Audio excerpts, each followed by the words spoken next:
자, 예제 2번 풀이할 건데요. 얘는 이제 보시면 이런 유형 앞으로 많이 나올 거예요. 문자로 좀 써주는 게 좋아요. 제 3항이 11이다 이렇게 하는 것보다 A3가 11 이렇게 바꿔주는 게 좋고요. 그 다음에 A9가 23 이렇게 써주시면 됩니다. 그런 다음에 이제 우리 어제 배웠잖아요. AN의 일반 등차 수열의 일반항은 첫째 항 플러스 n-1d였잖아요. 그거를 저기에 그대로 적용시킵니다. 그럼 A3면 A 더하기 얼마? 2D가 되겠죠. 그게 11. 그 다음에 A9이면 A 더하기 8D가 23이다. 이렇게 쓰실 수 있죠. 그럼 보통 이렇게 나오는 등식 두 개를 가지고 A 구하고 B 구하는 건 연립해서 풀죠. 그래서 저 왼쪽에 있는 거를 밑에다가 이렇게 놓고 11 그래서 이 자체를 연립합니다. 빼요. 그러면 6D는 12 따라서 공차 D는 2다. 그래서 쟤를 갖다가 넣으면요.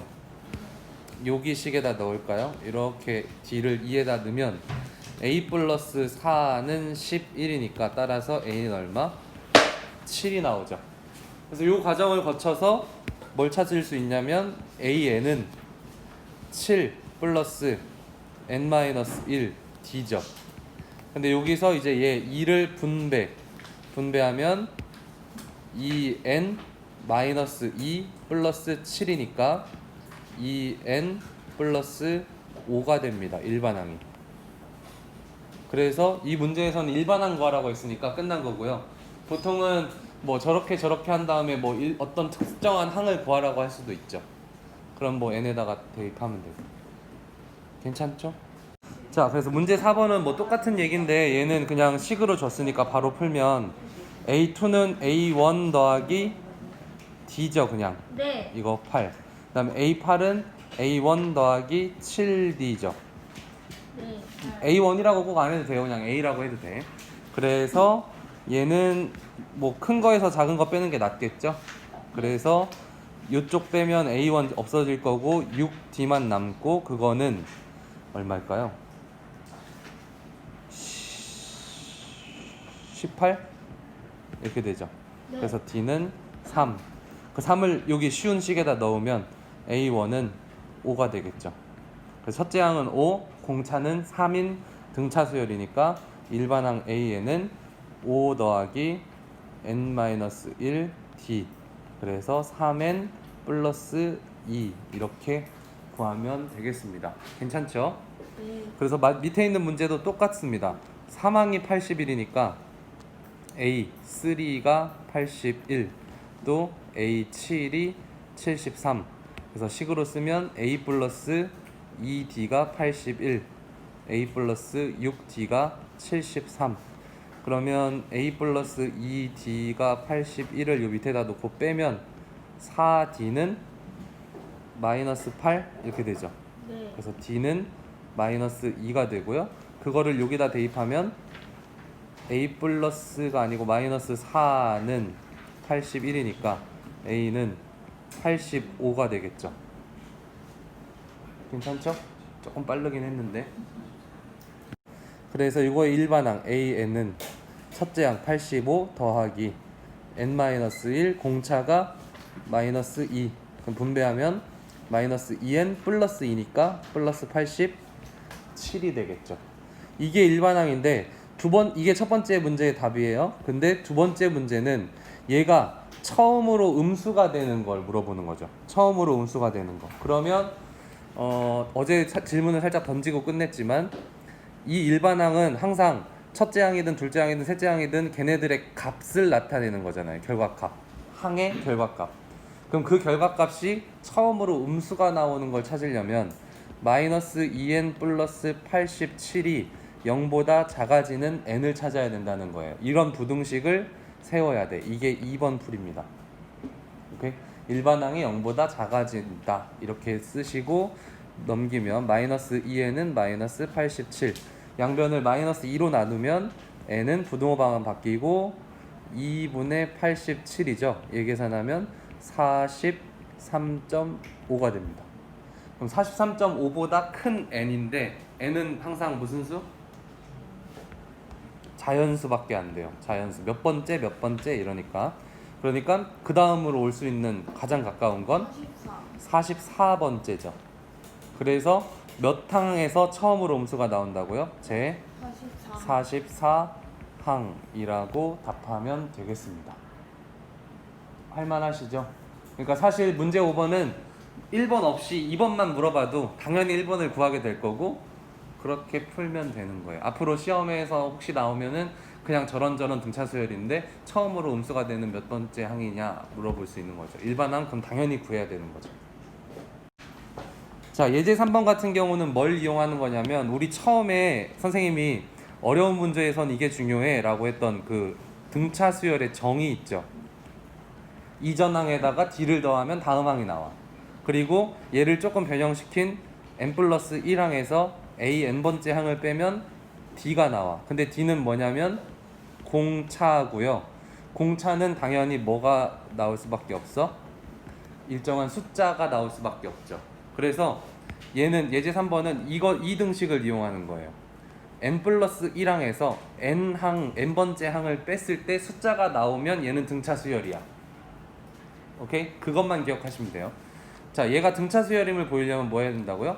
n 플러스 1번째 항에서 n번째 항을 빼서 숫자가 나오는 걸 확인하면 돼요. 그래서 예제에서 어떻게 하고 있나 봐요. an을 이렇게 쓸 수 있죠. 4n-1로 an을 4n-1로 쓸 수 있으니까 an 플러스 1은 n 대신에 뭐 넣은 거? n 플러스 1 넣은 게 돼요. 그럼 이거 전개하면 4n 플러스 3이죠. 그쵸? 그래서 an 플러스 1에서 an을 뺄 거예요. 보면 4n 플러스 3에서 4n 마이너스 1을 빼죠. 그래서 결과가 뭐 나와? 숫자가 나와. 숫자가 나온다는 얘기는 이웃한 항의 차이가 항상 똑같네. 4로. 그 얘기니까 등차 수열이지. 증명이 된 거예요. 이해만 하시고 이해되셨으면 패스. 아시겠죠? 여기에 너무 힘쓰지 마세요. 일단은 혹시나 힘을 써야 되는 상황이 나오면 그때 가서 다시 한번 짚어드릴게요. 그래서 문제 6번은 하고 싶은 사람만 한번 해보시고요. 얘도 풀 때는 그냥 제가 등차 수열임을 보이려면 아까도 말했지만 참고로 적어두세요. 그냥 요거에 n 플러스 1번째 항이랑 n번째 항을 빼서 여기 나오는 결과가 상수, 숫자, 지금 p 아니면 q 이렇게 돼 있잖아요. 그래서 상수가 나오는지만 확인해 보시면 그래서 등차 수열이다 라고 말하면 끝나요. 이거는 그냥 관심 있는 분만 해보는 걸로요. 넘어갈게요. 그래서 오늘의 메인은 등차 중항이 오늘의 메인입니다. 등차 중항은요, 등비 수열에서도 똑같이 나와서 등비 수열에 나오는 애는 이름이 뭘까요? 등비 중항이겠죠. 얘는 등차 수열의 거니까 등차 중항이고, 어쨌든 등차 중항은 뭔 말이냐면 등차 수열의 중항이에요. 등차 수열의 가운데 항 이렇게 되는 거거든요. 그래서 뭐 예를 들어서 A 문자로 하지 맙시다. 1, 2, 3, 4, 7, 8, 10, 11 이런 규칙이 없는 수열인데 규칙이 없는 수열 같다 하면 안 되죠. 등차 수열 2, 4, 6, 8, 10, 12 이렇게 등차 수열이 있는데 얘네들의 등차 중항을 뭐라고 하냐면 그냥 이렇게 연달아 잡아서 얘랑 얘 사이에 있는 가운데 항 이런 걸 등차 중항이라고 해요. 그럼 얘도 등차 중항이 될 수 있고 6도 등차 중항도 될 수 있고 8도 등차 중항이 될 수 있죠. 왜냐하면 8은 6과 10 사이에 있는 등차 중항, 6은 8과 4 사이에 있는 등차 중항이 되는 거예요. 자기소개 끝났죠? 등차 중항은 그런 애예요. 등차 수열 안에 속해 있으면서 양옆에가 이제 내가 가운데에 있으면 등차 중항입니다. 그래서 그 말을 지금 이렇게 쓰고 있어요. A, B, C가 이 순서대로 등차 수열을 이룰 때 가운데 있는 B를 A와 C의 등차 중항이라고 해요. 반드시 기준이 있어야 돼요. 누구와 누구의 등차 중항. 자, 그럼 등차 중항은 뭐도 될 수 있냐면 이거 보세요. 바로 연달아 있는 2, 4, 6 중에 4가 등차 중앙이 되기도 하지만 이 전체가 등차 수열이면 6과 2와 10도 등차 중앙 관계가 돼요. 이 6이 2와 10의 등차 중앙이기도 해요. 그러니까 정확하게 뭐 등차 중앙의 정의에 맞진 않지만 그 성질이 똑같이 성립한다는 얘기예요. 왜냐면 간격이 똑같아서요. 그래서 명확하게 정의로 등차 중앙이다라고는 말은 안 하지만 얘 등차 중앙과 비슷한 성질을 얘도 갖고 있어요. 같은 간격이 띄어져 있으면. 아시겠죠? 그것도 문제에서 많이 쓰이니까요. 그럼 어떤 성질이 포함이 되냐면 약간 수직선에서 우리 중점 구하는 거랑 똑같은데 이렇게 하면 여기 있는 2점에 있는 건 1과 3의 중점이죠. 중점 구하는 공식이 어떻게 돼요? 2분의 1 더하기 3이랑 똑같죠. 이게 중점 구하는 공식인데 얘도 등차 수열이 만약에 1, 2, 3, 4, 5 이렇게 있다. 그러면 이 등차 중앙의 성질은 뭘 갖고 있냐면 양쪽에 이웃하고 있는 애를 더해서 2로 나누면 저 등차 중앙의 값이 나온다라는 거예요. 그래서 등차 중앙 중에 그러니까 등차 수열 중에 가운데 뭐가 빠져 있어. 그럼 걔를 추측하는 방법 중에 등차 중앙으로 추측하는 방법이 있다라는 얘기입니다. 그래서 여기에 나와 있는 공식 기억해 주시고요. 어렵지 않아요. 문제 나올 때마다 반가울 거예요. 얘는.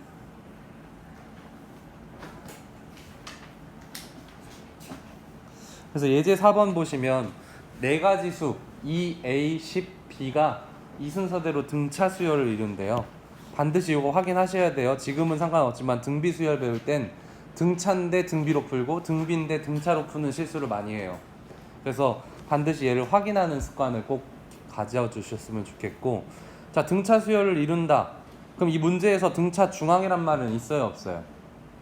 없죠. 그러니까 여러분들이 알아채야 된다는 거예요. 등차 중앙은 등차 수열이네. 그럼 등차 중앙이 있을 거야라는 생각은 기본으로 깔려 있어야지. 문제에서 다음은 뭐 등차 중앙이 어쩌고 저쩌고 안 물어봐요. 그냥 얘는 등차 수열인데 뭐 좀 구해봐 했을 때 등차 중앙을 이용하는 건 여러분들의 몫이라는 거. 그래서 반드시 등차 수열엔 등차 중앙, 등비 수열엔 등비 중앙이 있다는 거를 까먹고 있으면 안 돼요. 그리고 조금 뭔가 문제가 안 풀린다 했을 때 그것도 한번 건드려 보는 그 습관을 들여야 되고, 오늘은 연습만 해볼게요. 자, 일단 B를 바로 구할 수는 없겠죠. 이 문제에서 등차 중앙은 좌우의 값이 있어야 내 거를 구할 수 있어요. 그럼 누굴 제일 먼저 구할 수 있어? A를 제일 먼저 구할 수 있겠죠. 왜냐면 2와 10의 등차 중항이니까. 그래서 써보면 A는 어떤 관계가 성립한다고요? 2분의 2 더하기 10, 이 관계가 성립해서 2분의 12, 그래서 6입니다. 그러면 2, 6, 10, B죠. 그럼 B를 구하는 가장 쉬운 방법은 뭘까요? 몇이 커지죠? 4. 그러니까 14. 이게 가장 쉬운 방법이죠. 어차피 등차 수열인 거 확실하니까 그 차이가 뭔지만 알면 바로 구할 수 있습니다. 어떻게 푸는지 아시겠죠? 어렵지 않죠? 까먹으면 이제 안 되는 거고. 그래서 꼭 등차 중앙 기억해 주세요. 그래서 이런 문제가 이제 난이도로 치면 이제 그냥 하 정도가 되는데, 조금 쉬운 시험에서는 중까지도 볼 수 있어요. 그냥 좀 너네 점수 잘 줘야지 라고 생각했을 땐 배점을 조금 크게 줄 수도 있습니다. 그리고 모의고사에도 자주 나오는 유형이에요. 지금 예제 이런 유형이. 그래서 문제 7번으로 가시면 조금 확대가 됐어요. 숫자도 많아졌고 문자도 많아졌거든요. 등차 중앙 성질 그대로 적용해서 한번 추측해서 풀어봅시다. 시간 드릴게요. 풀어보세요. 문제 7번 보시면 7번은 좀 할만해요. 왜냐면 그냥 숫자가 이렇게 있어서. 누구 먼저 구할 수 있을까요? x도 구할 수 있고 y도 구할 수 있죠. 왜냐면 x의 좌우의 값이 분명하게 있고 y에도 좌우의 값이 분명하게 있으니까 둘 다 뭐 편하게 구할 수 있습니다. 그래서 x부터 구해보면 2분의 마이너스 2 더하기 10이니까 8, 그래서 4예요.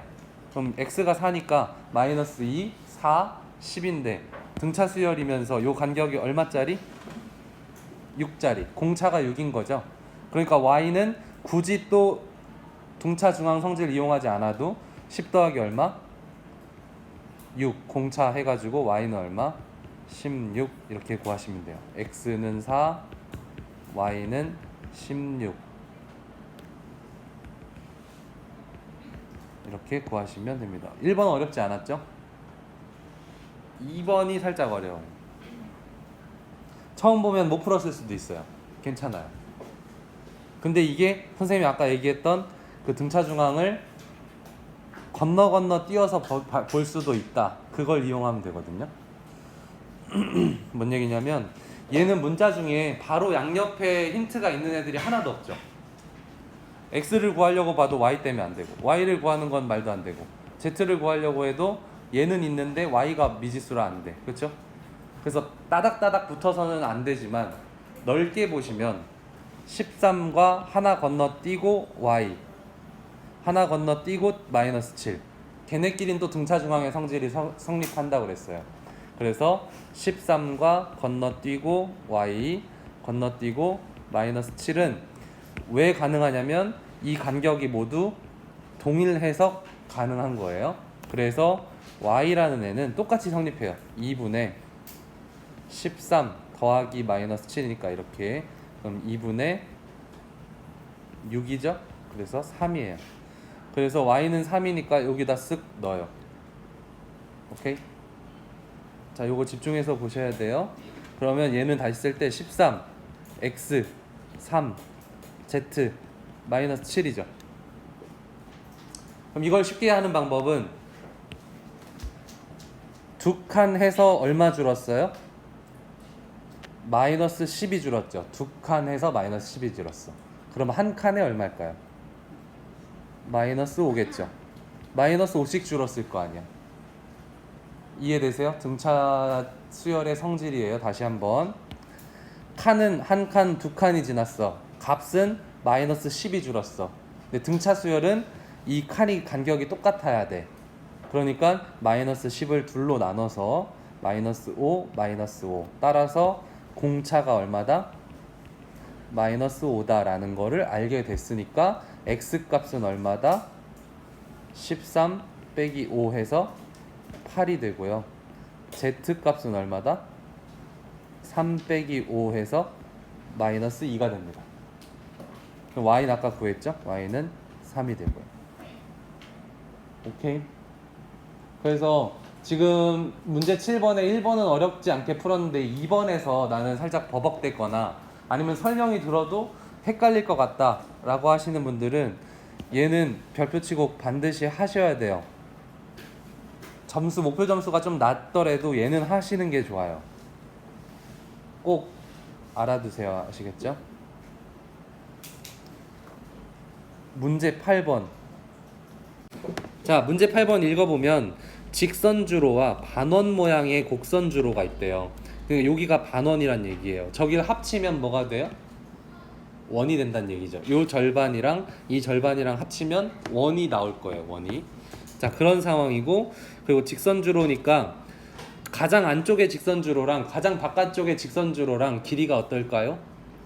같겠죠. 그러니까 직선주로에서 뭐 차이는 없을 거고, 차이는 어디서 나오냐면 곡선주로에서 차이가 나오겠죠. 자, 그랬을 때 안쪽부터 차례대로 A1, A2, A3 해가지고 A9까지 라인이 있대요. 근데 주어진 건 A3의 값과 A7의 값을 주어졌어요. 그랬을 때 A5를 구하래. 그러면 우리 이 문제를 접근했을 때 우리가 지금 예제부터 쭉 풀어왔잖아요. 그러니까 당연히 이 문제를 접근할 때 여기 잘 보세요. A3는 A 플러스 2D니까 이렇게 바꾸고, 얘는 A 플러스 6D니까 이렇게 바꿔서 이 값과 이 값 한 다음에 연립해서 A 찾고 D 찾고 해서 일반항 찾은 다음에 A5를 찾으면 되겠죠. 안 되는 방법은 아니지만 하기 전부터 어때요? 숫자 때문에 하기 싫죠. 그쵸? 그러니까 저 방법이 틀린 방법은 아니고 안 되면 저렇게 하면 되는데, 얘를 어떻게도 볼 수 있냐면, 물론 이 생각을 하기가 처음에는 쉽지 않아요. 자, 주어진 게 A3고 구해야 되는 게 A5고 또 주어진 게 A7이죠. 뭔가 보이세요? 3, 5, 7, 4, 6. 가운데 하나 띄고 가고 띄고 가죠. 그럼 어떤 성질이 성립하겠어요? 등차 중앙의 성질이 성립하겠죠. 그래서 A5는 2분의 A3 플러스 A7이라고 구할 수 있어서 아까 선생님이 처음에 얘기했던 여기 있는 연립방정식 이용하는 방법을 안 해도 돼요. 그럼 조금 편해지겠죠. 그걸 좀 기억해 주세요. 3과 5와 7이라는 배열을 보고 등차 중앙을 떠올려서 조금 더 쉽게 계산하는 방법이에요. 그렇다는 거예요. 그럼 대입을 해볼게요. 계산하면 2분의 제가 얼마죠? A3가 415.7 415.7 더하기 A7이 447.1 이거를 계산을 하면 좀 복잡하지만 431.4가 결과적으로 나올 겁니다. 해보세요. 계산은 직접. 어려운 거 없죠? 그냥 숫자가 거지 같을 뿐. 네, 숫자가 좀 거지 같아요. 그런 다음에 이제 그 다음 문제는 A1을 구하래요. 그럼 A1도 선생님도 그런 실수를 하는데 이렇게 잘 구해놓고 A1은 다시 또 결국엔 연립을 해야 되네 하고 연립을 하려고 했었어요.